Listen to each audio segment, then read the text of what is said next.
some of my deepest experiences in the economy of communion over the years have been the relationships I've built with competitors. That's countercultural. In America, that's not what you do. You bury your competitors. You don't share your secrets. You find ways to take advantages. It's in some ways, in the classical capitalist viewpoint, you declare war, and you want to be the best. You want to gain the market share. With the economy of communion, it took me a little while to understand how I view competitors. But over time, gradually, I understood in practical ways how that is accomplished. First of all, one thing that EOC taught me was that every relationship has value.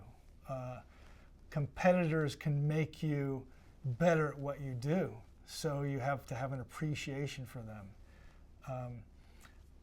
One of the first experiences I had was this. I was looking for a senior person in my firm to hire. And so I went to the trouble of collecting resumes and interviewing people, and we only had one position open. So when we decided on our position, we hired that person, but I had 15 other resumes of really good people, and I thought, wow, what do I do with this with the economy of communion? And I thought, well, maybe I have to help these people get a job. Maybe there are opportunities for them. So I sent those resumes to 5 of my competitors and said, you may find some people in this group. I think there's some good people. Consider it. So anyway, I didn't hear back, but I got a call from one of the competitors, and she said, John, and I knew her.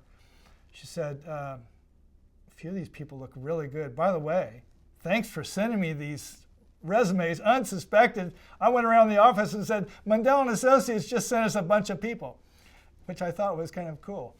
But she said, I've decided to hire one of them. And I said, well, I hope it works out.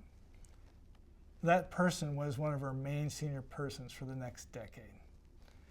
That established a relationship with that particular competitor that I'll follow up on. A couple things. One is, I would say, I get a call from her one day. And this isn't because she's a woman, but she was crying. And I said, Deb, what's going on? What happened? She goes, don't you just hate it when an employee quits? It's like it sucks your soul out of you, And she was just sharing how difficult it was from a personal standpoint. And by that time, I had lost a few employees, and I'd never, you always put on that little bit of the brave face when you talk to your other employees, but inside, deep, sometimes it hurts because it feels like they didn't like me or, something you had done. And so I listened to her and I commiserated, and she said, she ended up saying, I thought of who can I share this with, and I thought of you, and you're the only person I feel I can share this with. And I said, well, Deb, thank you so much, because I feel like this has benefited me too, and I feel your pain. So a